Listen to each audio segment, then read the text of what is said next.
네, 인트로덕션입니다. 그래서 캔서 드럭에서 항상 나오는 얘기지만 그 퍼스널라이즈 테라피가 가장 효과적인데 퍼스널라이즈 테라피도 이제 역시 그 저항성을 가지는 경우가 있어서 이것이 어쩔 수 없는 재발로 이어지는 경우가 있습니다. 캔서 환자에서.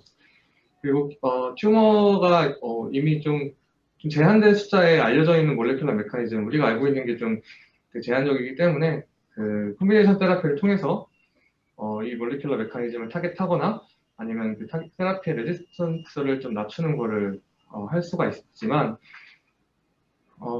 그렇기 때문에 이 콤비네이션을 찾는 것이 매우 효과적입니다. 특히 다른 약에 어떤 약점이 있다면 또 다른 약을 써서 그 약점을 좀 보완하는 식으로 콤비네이션을 찾는 것이 이제 가장 효과적인데 지금 현재에서는 이 시너제틱 이펙트에서는 거의 아주 조그만 콤비네이션만 좀 알려져 있습니다. 그래서 이런 그 크루셜한 메커니즘을 찾는 것이 디자이러블한 상황이다. 얘기하고 있고. 하지만 이런 드럭 콤비네이션을 찾는 것은 좀 이런 엠피리컬 세팅을 사용한 정도로만 가능하다. 예를 들면 뭐 모든 콤비네이션의 셀라인에서의 모든 콤비네이션의 뭐 컴파운드를 하이스로풋으로 뭐 테스팅을 한다던가 등의 이런 것들이 가능한데 이것은 이제 좀 제한된 특정 어떤 셀라인의 리니지 백그라운드에서만 뭐 작용 가능하다던가 뭐 이런 식으로 좀 제한적이 있다고 얘기를 하고 있습니다. 그래서 계속 콤비네이션 테라피에 대한 얘기인데요. 그래서 드럭 콤비네이션 테라피는 유용한데 어떤 점 유용하냐?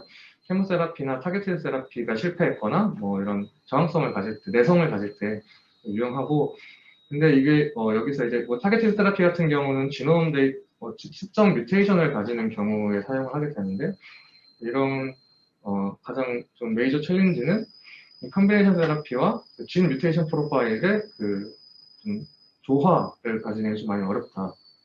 근데 사실 인트로덕션 이렇게 얘기하면서 자신들이 어떤 뭐 지노믹 뮤테이션 프로파일을 사용하고 뭐 이런 건 없습니다. 논문에서. 그래서 이 사람들이 이 얘기를 왜 하는지는 모르겠지만 아마 타겟티드 세라피 얘기를 잠깐 하는데 그 얘기 때문에 좀 이걸 좀 인트로덕션에 넣은 것 같고요.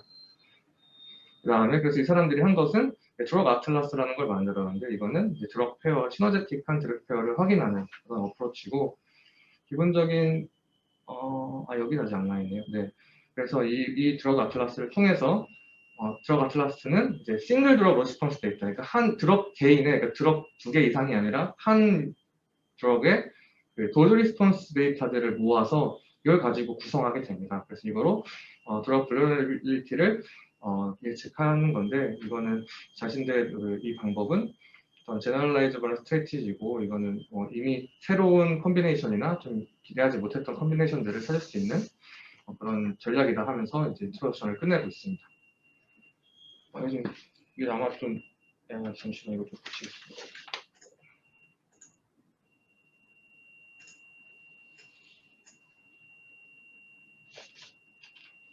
네.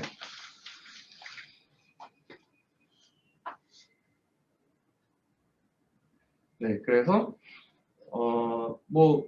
드럭, 이미 존재하고 있는 안티캔서 드럭의 그 콤비네이션은 많이 가능하고, 그래서 이거를 각자 그 케이스에서 어떻게 합리적으로 이거를 가장 포텐셜한 드럭표를 찾는 것이가 이제 가장 중요한데, 그래서 이 사람들은 어떻게 가설이라기보다 어떻게 레셔널을 세웠냐면, 가정을 세웠냐면,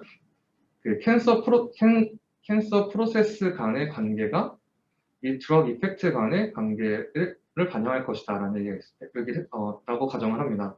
이게 무슨 얘기냐면 아래 그림을 보시면서 말씀을 드릴 텐데 예를 들어 셀라인 1, 2, 3가 있을 때 드럭 A와 드럭 B가 있습니다. 드럭 A는 프로세스 A라는 그러니까 뭐 캔서 프로세스 예를 들면 뭐 서바이버 어떤 마이크로튜블에 관련된 캔서 드럭이 있을 수도 있고 아니면 뭐 혈관 생성을 억제하는 캔서 드럭이 있을 수도 있고 캔서 드럭마다 좀 프로세스가 다를 텐데 이 드럭 A는 프로세스 1에 디펜드온 되어 있고 그래서 만약에 반응을 한다면 셀라인 1이 드럭 A에 센시티브한 경우가 있고 셀라인 2는 드럭 B에 반응을 하는데 드럭 B는 프로세스 2에 서로 다른 A와 B는 서로 다른 프로세스에 속해 있는 드럭입니다. 이런 경우에는 셀라인 2는 드럭 B에 센시티브하다고 얘기할 수 있습니다. 이 사람들이 얘기하는 것은 드럭 A와 B에 둘 다 반응을 하는 셀라인 3가 있습니다. 이때 드럭 A와 드럭 B가 서로 다른 프로세스에 있을 때, 그러니까 같은 패스웨이를 타겟하는 약이 아니라 서로 다른 캔서 프로세스를 타겟하는 드럭 A와 드럭 B가 특정 셀라인, 여기서는 셀라인 3죠. 셀라인 3에 셀라인 3가 반응을 보인다면 이 드럭 A와 B는 시너지가 있다라고 이제 조작적 정의를 그렇게 내립니다. 그래서 이 사람들의 이 캔서 아틀라스의 기본적인 개념은 이거고요. 그래서 서로 다른 프로세스에 있는 두 개의 드럭이 한 개의 셀라인에 둘 다 작용을 하는 경우에 시너지가 있을 것이다. 이 사람들의 기본 가정입니다. 이것을 구성하기 위해서 이제 계산을 합니다. 그래서 싱글 드럭 이펙트 간들의 디스시밀러리티의 정도를 계산을 해서 이 디스시밀러리티가 이제 클수록 더 시너지가 나는 거예요. 이걸 하기 위해서 이제 알려진 한 6만 개 가량의 그 도즈 리스폰스 커브가 있는 논문들을 다 갖고 옵니다.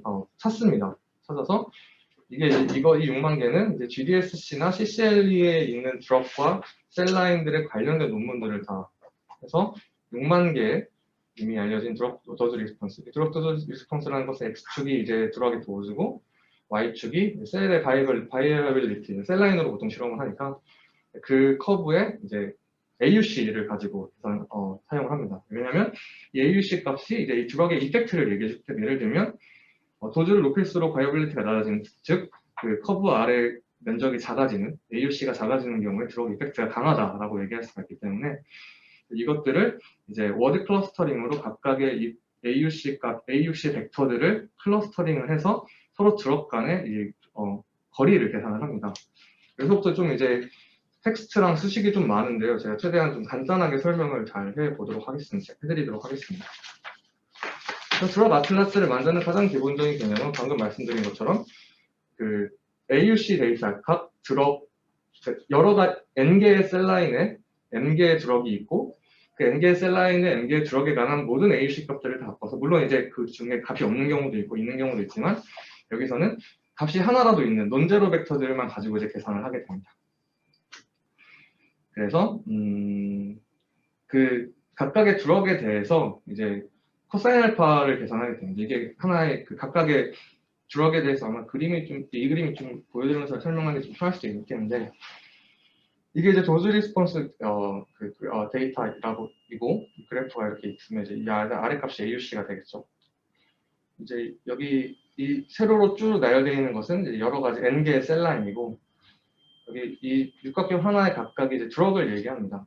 그래서 하나의 드럭에 대해서 그 각각의 셀라인들에 대한 AUC 값을 갖고 있는 그 벡터가 생기겠죠.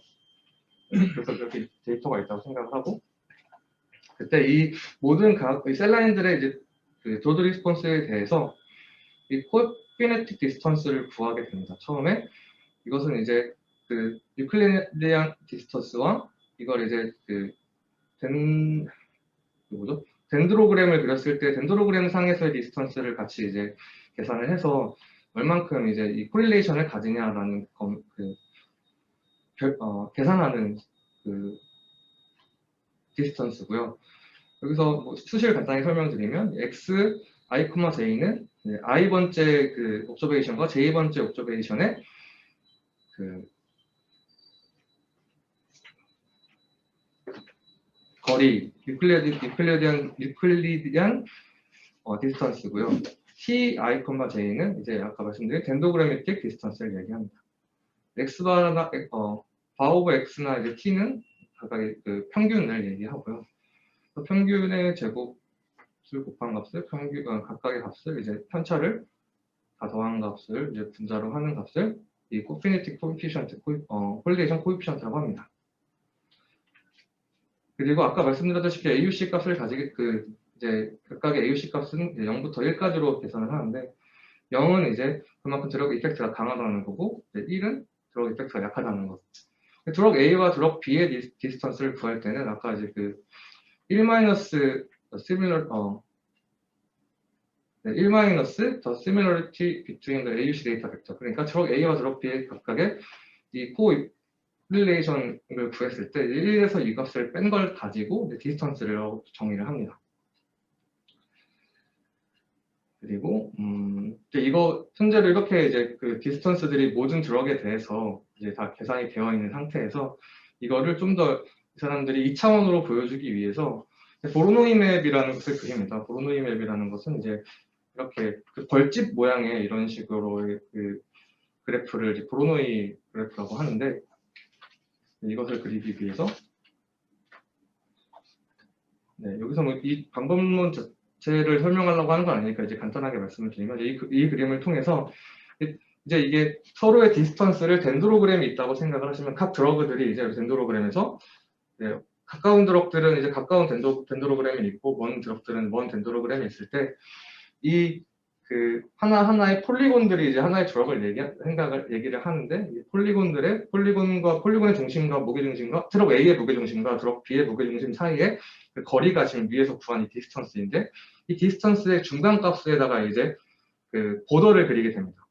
각각의 드럭의 중심에 보더를 그려서 이것이 이제 각 드럭을 중심으로 각각의 폴리곤들이 형성되게 되는데, 그것이 이제 이런 식으로 마치 벌집 모양처럼 정확한 육각형은 아니고 이제 각각의 거리에 따라서 이게 면적이 좀 다를 수도 있고 하지만 이런 폴리곤들이 서로 붙어 있는 형식의 보르노이 맵을 형성하게 됩니다. 이것이 이 사람들이 말하는 드럭 아틀라스고요. 이제 여기에 예를 들면 이 하나하나의 이 폴리곤이 이제 드럭을 얘기하고, 이게 더 멀리 떨어져 있을수록 서로 더 다른 프로세스에서 있는 것, 가까이 있을수록 좀 더 비슷한 프로세스에서 있는 것이라고 생각을 하시면 되겠습니다. 그렇게 이제 드럭 아틀라스를 이제 그 구성을 하게 되는데, 이 사람들 말로는 가장 직관적으로 이제 드럭 이펙트의 릴레이션을 볼 수 있는 것이다라고 얘기하고 있습니다. 아까 약 6만 개 가량에서 그 싱글 드럭의 AUC를 가지는 걸 갖고 와서 이 드럭 아틀라스를 만들었는데, 그 중에서 싱글 드럭뿐만 아니라 실제로 그 드럭의 콤비네이션에 의한 시너제릭 이펙트를 가지는 걸 연구한 논문들만 뽑아서 이 사람들이 실제로 큐레이션을 했습니다. 큐레이션을 해서 483개 드럭 페어에 대한 에서 이제 156개 셀라인에 대한 시너제릭 이펙트를 실제로 계산을 한, 실제로 실험을 한 논문들만 뽑아서 큐레이션을 해서 이거를 아까 만든 그 드럭 아틀라스에 이제 프로젝션을 해봤습니다. 그랬더니 이 빨간색 실선 같은 경우는 드럭과 드럭 페어, 원래 지금 여기서 기본적으로 계산을 한 게 드럭과 드럭 사이의 거리였죠. 그것을 좀 봤더니 수치로는 보여주진 않는데, 그러니까 수치로는 뒤에서 다른 것과 비교해줄 때만 보여주고, 이 그림으로 봤을 때 이게 서로 좀 어느 정도 한 두세 개 혹은 뭐 네다섯 개씩 떨어져 있는 그런 먼 디스턴스를 실제로 시너제틱을 가진다고 기존에 연구된 큐레이션 연구들에서 어느 정도 거리가 떨어져 있는 것을 볼 수가 있었고, 타겟 간의 거리도 구하는데, 타겟 간의 거리 같은 경우는 하나의 드럭이 이제 여러 개의 타겟을 가질 수도 있으니까 거기에 이제 평균값들을 가지고 그 평균값의 거리를 구해서 이제 타겟 간의 거리를 구하는데, 타겟 간의 거리도 이 그림상으로 봤을 때 이게 서로 멀리 떨어져 있어서, 그러니까 이 사람들이 얘기하는 것은 본인들의 가정처럼 같이 작용을 하지만 서로 다른 프로세스에 있는 것, 여기서는 이제 서로 다른 프로세스에 있는 것이 드럭 아틀라스에서의 먼 디스턴스를 가지는 경우죠. 실제로 이 먼 디스턴스를 가질수록 기존에 알려지는 시너제틱 이펙트를 가진다고 알려진 것들이 좀 멀리 있는 디스턴스를 보이는 것을 볼 수 있었다라고 하고 있습니다. 네, 그래서 네, 방금 전에 제가 말씀드린 그 디스턴스나 디스턴스가 이제 시너지와 관련되어 있다는 걸 실제로 이제 통계 테스트나 그래프를 그려서 보여주는데요. 여기서 이제 GDSC 데이터를 사용을 하고 이걸 밸리데이션하기 위해서 드림 드럭 시너지 챌린지 데이터라고, 드림 챌린지가 관련 드림 챌린지가 있었나 봅니다. 그래서 관련 드림 챌린지 데이터를 이제 밸리데이션 하는 경우로 두 개의 데이터에서 확인을 해봅니다.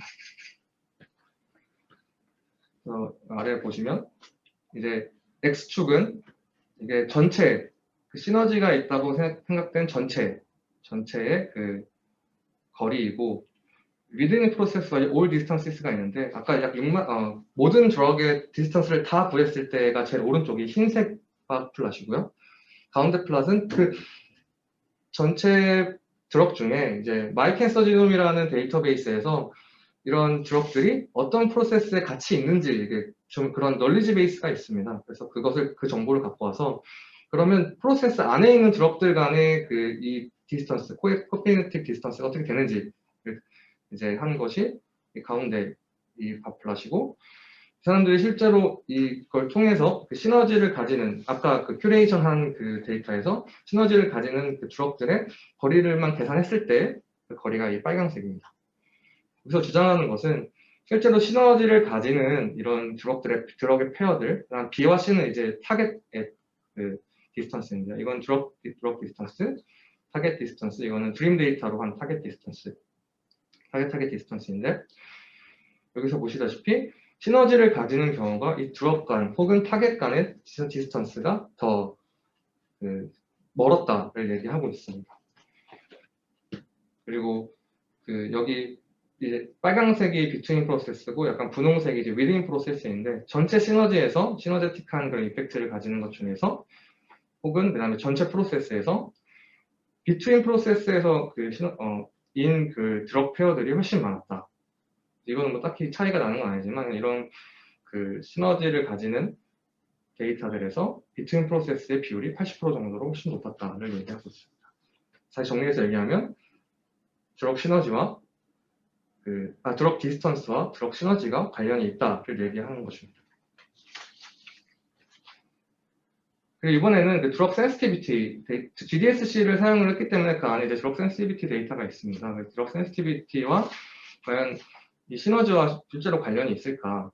시너지와 관련이 있을까 했는데, 여기 E, F 둘 다 이제 똑같은 그래프이고, E는 원래 이 사람들이 한 GDSC 데이터, F는 이제 드림 챌린지 데이터입니다. 그래프를 이제 X축은 전체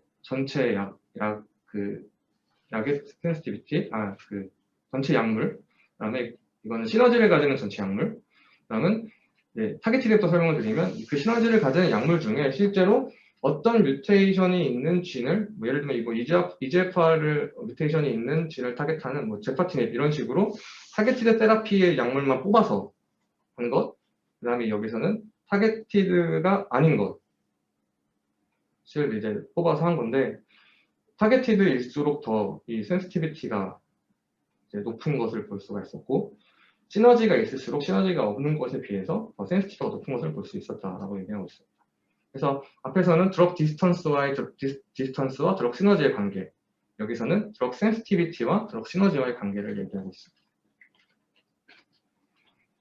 네, 이게 방금 말씀드린 그 얘기고요. 실제로 뭐 EGFR 이니비터나 뭐 그 헐투 이니비터 같은 경우가 이런 뮤테이션이 있는 사람들에서 더 시너지가 많이 관찰됐다라고 얘기하고 있고요. 그래서 결론적으로 지금 여기서 이 사람들이 이 드럭 시너지와 관련된 이 드럭 아틀라스에서 찾을 수 있는 드럭 시너지와 관련된 요인으로 드럭 디스턴스, 드럭 센시티비티, 그다음에 타겟티드 테라피의 약인지 아닌지 이 세 가지의 요인을 이제 찾았습니다. 그래서 이것을 가지고 프리딕트 모델을 만들게 됩니다. 프리딕트 모델을 만들게 되는데, 그것을 하기 위해서 먼저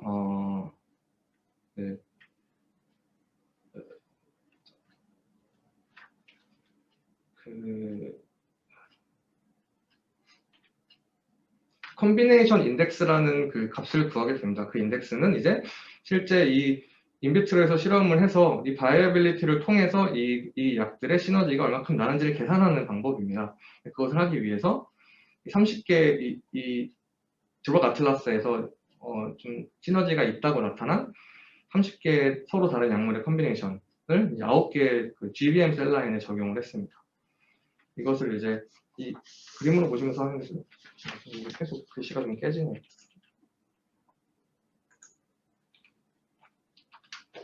네. 그래서 이 왼쪽에 있는 그래프가 드럭 1과 드럭 2를 이제 타이트레이션 해 가면서 처리를 했을 때고, 안에 있는 숫자는 셀의 바이어빌리티를 얘기합니다. 이제 진할수록 100에 가깝고 연할수록 0에 가까운 거고요. 그래서 이 바이어빌리티의 값을 기준으로 시너지를 계산하게 됩니다. 이제 이 큐와 탈라레이라는 사람이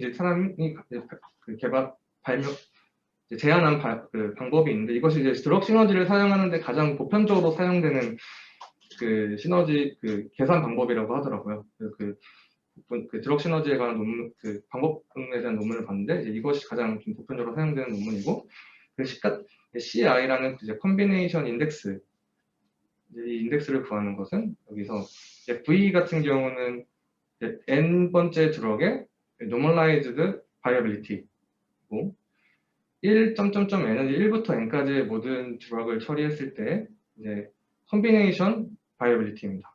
그래서 combination viability 분의 1분의 이 각각의 싱글 드럭의 싱글 드럭을 처리했을 때 바이어빌리티의 역수를 다 더한 다음에 여기서 n에서 이제 1을 뺀 것을 100으로 나눠준 것을 빼게 되는데 이 값을 이제 시너지라고 계산을 하게 됩니다. 그럼 각각의 이 셀들을 그러면 이 수식을 통해서 컨비네이션 인덱스를 이제 다 계산하게 되는데요. 이 컨비네이션 인덱스는 0.8보다 작은 경우 이제 시너지가 있다. 1에 가까울 1 정도에서 이제 있을 정도는 그냥 애디티브를 효과를 갖는다. 그리고 1.2보다 큰 경우는 이게 오히려 반대로 안타고니스틱한 임팩트를 가진다라고 계산을 합니다. 네, 그래서 이제 이렇게 계산을 하게 되는데 이 계산한 것들을 봤더니 랜덤하게 그냥 전체 드럭 아틀라스에서 랜덤 픽으로 드럭 시너지 컨비네이션을 했을 때에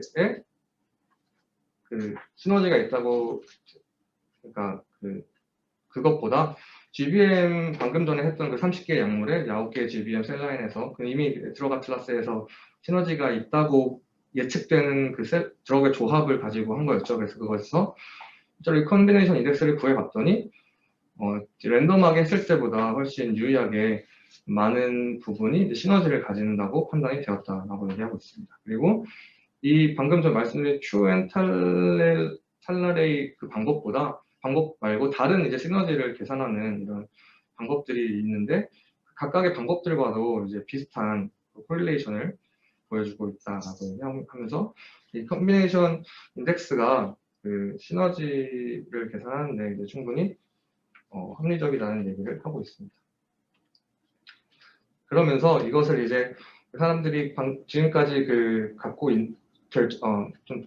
지금까지 냈던 결과들을 가지고 프리딕션 모델을 만들게 됩니다. 로지스틱 리그레션 모델을 만들게 되는데 이것도 좀 긴 과정이 있지만 좀 간단하게 설명을 먼저 드린다면 이것이 이제 이 시너지를 나타내는 변수입니다. 그래서 I 드롭과 J 드롭이 있고요. K는 셀라인입니다. 그래서 I 드롭과 J 드롭의 K 셀라인의 시너지는 1 플러스 T는 이것이 이제 타겟티드가 아닌지, 타겟 인포메이션이 있냐 없냐를 나타내는 것이고요. 타겟 인포메이션이 있냐 없냐를 나타내는 것이고, 이제 E는 그냥 E이고, D는 이제 디스턴스, 앞에서 말한 드롭 디스턴스를 얘기합니다. 그래서 이것이 기본적으로 이렇게 식을 만들었는데, 그 사람들이 이제 이걸 이제 로지스틱 모델로 만들기 위해서 이제 로지스틱 모델을 만들어서 알파, 베타, 그다음에 타겟 정보와 디스턴스 정보를 넣게 됩니다. 근데 이제 이 사람들이 이제 이거를 그러니까 스텝와이즈로 여러 번 코베리어트들을 이제 검사를 합니다. 검사를 했을 때 가장 성능이 좋았던 게 이 타겟 인포메이션과 디스턴스와 SIK, JK가 있는데 S는 이제 센시티비티를 얘기합니다. 이것은 드럭 I에 대한 셀라인 K에 대한 센시티비티, 드럭 J의 셀라인 K에 대한 센시티비티, 그다음에 에러. 해서 최종적으로 이런 로지스틱 모델을 만들게 됩니다. 로지스틱 모델, 이제 방금 말씀드린 이제 코베리어트들을 넣고 빼고 하면서 만든 AUC 값인데, 타겟만 넣거나, 타겟 디스턴스만 넣거나, 타겟과 센시티비티를 넣은 것보다 3개의 모든 코베리어트를 다 넣어서 모델을 만들었을 때 가장 높은 AUC를 구했다. 그래서 AUC 값을 결정하기 위해서 이 논문에 있는 데이터를 골드 스탠다드로 두고 이제 계산을 했습니다. 계산을 했을 때 이 모델이 이제 드럭 아틀라스 데이터에서는 AUC가 0.8, 그다음에 드림 데이터를 사용했을 때는 0.735 정도의 높은 AUC를 보여서 이 모델이 어느 정도 좀 프리딕션의 성능이 어느 정도 된다는 것을 이제 얘기하고 있고요. 네. 그다음에 이제 네 번째로 이 사람들이 지금까지는 2개의 드럭의 콤비네이션들만 얘기했다면 이제부터는 이제 3개 이상은 아니고 여기서는 이제 3개를 얘기합니다. 3개의 콤비네이션을 얘기하게 됩니다. 3개 콤비네이션을 사실 계산하기가 2개의 콤비네이션을 계산하는 것도 사실 많은 계산의 횟수가 있는데 이제 3개는 기하급수적으로 증가하기 때문에 그런 좀 그 제한점을 얘기하고 있고요. 그래서 근데 이제 중요하지만 이게 좀 계산하기가 어렵다는 식으로 얘기하고 있고 모두 다 해보기는. 근데 이제 이 사람들이 만든 그 드럭 아틀라스에서 이렇게 서로 그 타겟들 간에 다 관련이 있는 트라이앵글을 이렇게 형성하는 마치 세 개의 드럭이 다 관련이 있는 것처럼 형성하는 그런 것이 있었다. 그러니까 지금 여기에 드럭과 이 드럭과 이 드럭에 서로 시너지가 있다고 선이 세 개가 이렇게 삼각형이 생긴 것처럼 이렇게 그려졌다는 건데 이런 걸 찾을 수가 있어서 이것을 실제 인비트로에서 좀 실험을 해봤다라고 얘기하고 있습니다. 이걸 셋 다 원래 이제 U251, T98, U87MG라는 셀라인에서 이런 형상을 보여서 그 약물은 이제 이 세 가지의 약물이고요. 이것을 이제 이것도 다 GBM 관련 셀라인들인데 그것을 그래서 21개, 아까 3개를 제외한 3개를 제외한 다 포함해서 총 21개의 셀라인에 대해서 이 실험을 하게 됩니다. 실험을 했을 때 여기서 이제 앞에서까지 얘기한 건 이제 드럭 컨비네이션 인덱스를 통해서 그 두 개의 드럭의 그 임팩트를 구했다면 여기서 이제 3개의 드럭의 임팩트를 구하기 위해서 이 사람들이 어떻게 하냐면 세컨더리 시너지라는 것을 계산을 하게 됩니다. 먼저 프라이머리 CI는 이제 각 세 개의 약물이 있을 때 각각의 2개의 약물들, 그러니까 세 개의 약물에서의 2개의 약물들의 시너지를 하는 거니까 총 3가지 경우 수에 나오겠죠. 이렇게 1, 2, 2, 3, 3, 1 이런 식으로. 이걸 듀얼 시너지.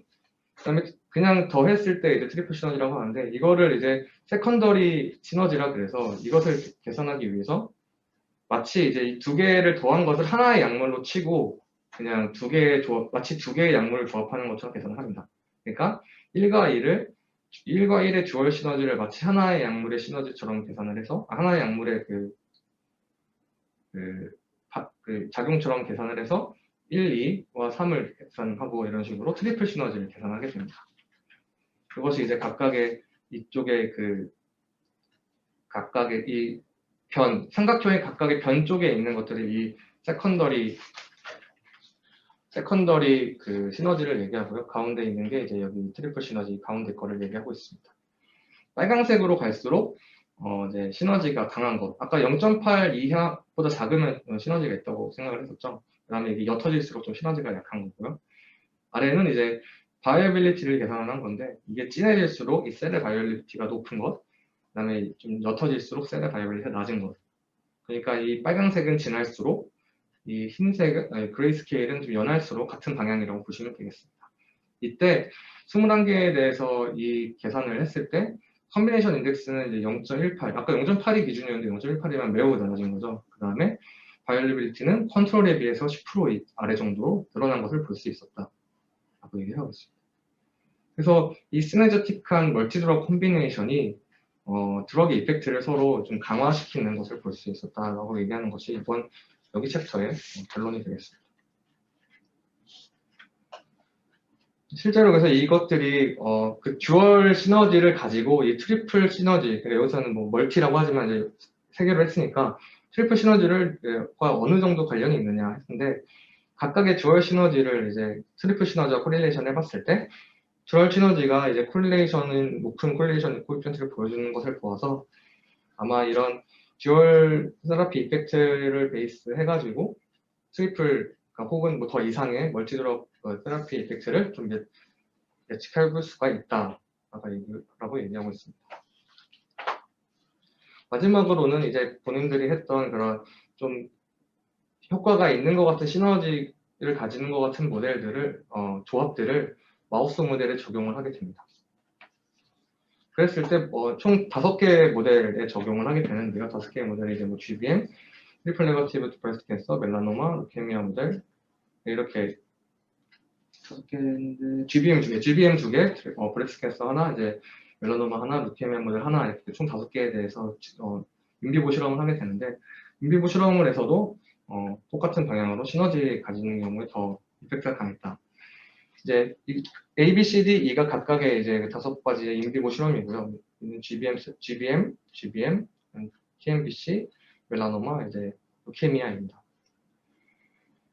위에서부터 아래까지 이제 이 GBM 같은 경우는 이제 세 가지의 조합을, A 같은 경우는 세 가지의 조합을 얘기하고 나머지는 두 개의 드럭 조합을 얘기하고 있습니다. 하나의 로우가 이제 이거는 컨트롤, 하나의 로우가 각각의 약, 제일 마지막 로우가 이제 조합이고요. 여기 컬럼은 이제 14일, 18일 각각의 그 트리트먼트를 했을 때의 그거고, 노멀에서 컨트롤에서의 그 뭐지? 컨트롤에서의 값, 그 다음에 이 약물을 쳤을 때 독성이 얼마큼 있었는지 얘기입니다. 전체적으로 봤을 때 A를 제외하고는 B, C, D, E에서는 독성이 하나도 없었고 조합을 했을 경우에 효과가 현저히 나타나고 이건 이제 서바이벌 플롯인데 튜머를 심고 나서 이 빨간색 같은 경우는 조합을 한 경우입니다. 각각의 약물 혹은 그냥 비이클만 넣었을 때보다 생존이 훨씬 더 길어지는 것을 볼 수가 있었다라고 얘기를 하고 있습니다. 결론적으로 본인들이 찾은 그 드럭 시너지 프릭션 모델에서 나온 그 드럭 시너지 조합들이 실제로 트랜스레이셔널 밸류를 가진다라고 얘기하면서 이론을 정리하고 결과를 정리하고 있습니다.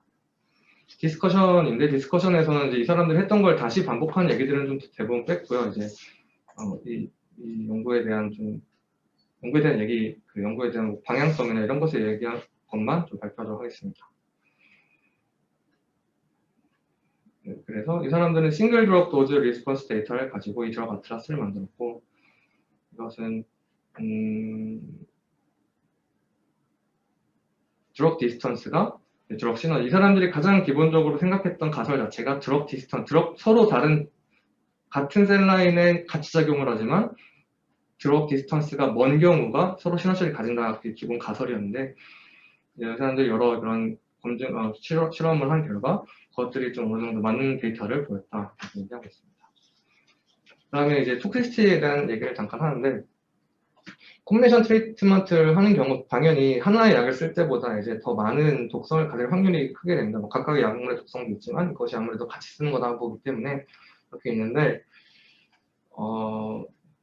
하지만 본인들은 아까 마우스 모델에서 인비모 실험을 했을 때 톡시시티가 이제 한 가지 그 모델에서만 어느 정도 조금 콜론의 데미지가 있는 그런 정도의 그 톡시시티가 좀 보였고 자기들의 그 다른 실험들에서는 톡시티가 낮았다는 얘기를 하면서 이것을 좀 어느 정도 향상시키기 위해서 그 약을 이제 보통 약을 콤비네이션 해가지고 적용하는 그런 레지멘 같은 경우에 이제 이걸 한 번에 다 투입하는 게 아니라 뭐 이렇게 주기를 둔다거나 이렇게 하는 방식이 있는데 그런 식으로 스케줄링 스트래티지가 되게 중요할 것이다. 아마 에피커시를 어느 정도 가지는 선에서 이제 톡시티를 낮추기 위해서 스케줄링 스트래티지가 좀 중요할 것이다라고 얘기하고 있고 마지막으로 이런 서로 관련이 없는 것과 그 시너지 인터랙션 콤비네이션도 여전히 이제 그 테라피 치료의 내성을 가질 수가 있습니다. 이것은 왜냐하면 이 어떤 곳을 막았을 때 여전히 다른 우리가 아직 알지 못하는 뭐 콤비네이션 그런 메커니즘이 아직 많이 있기 때문에 가질 수 있습니다. 근데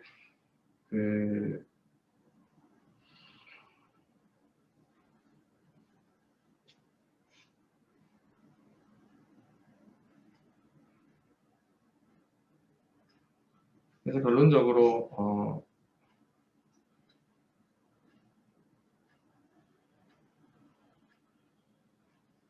싱글 드럭 도즈 리스폰스 데이터를 가지고 콤비네이션 테라피를 예측할 수 있는 모델을 만들었고 이것이 특정 그 콤비네이션 타겟의 중요한 클래스를 나타내는 그 독립적인 약물의 취약성을 발견을 했다라고 얘기하고 있습니다. 그 다음에 이것이 인비보에서도 밸리데이션이 됐고 꽤나 높은 성공률을 보였고 이 컨셉은 이제 중요한 인사이트를 어떻게 그 이펙티브한 콤비네이션 테라피를 프리딕션할 수 있는지에 대한 인사이트를 제공을 했고 이것이 뭐 스케일러블하고 나중에 이제 트랜스레이셔널 밸리데이션의 그런 소스를 만들었다라고 얘기하면서 논문을 마치고 있습니다.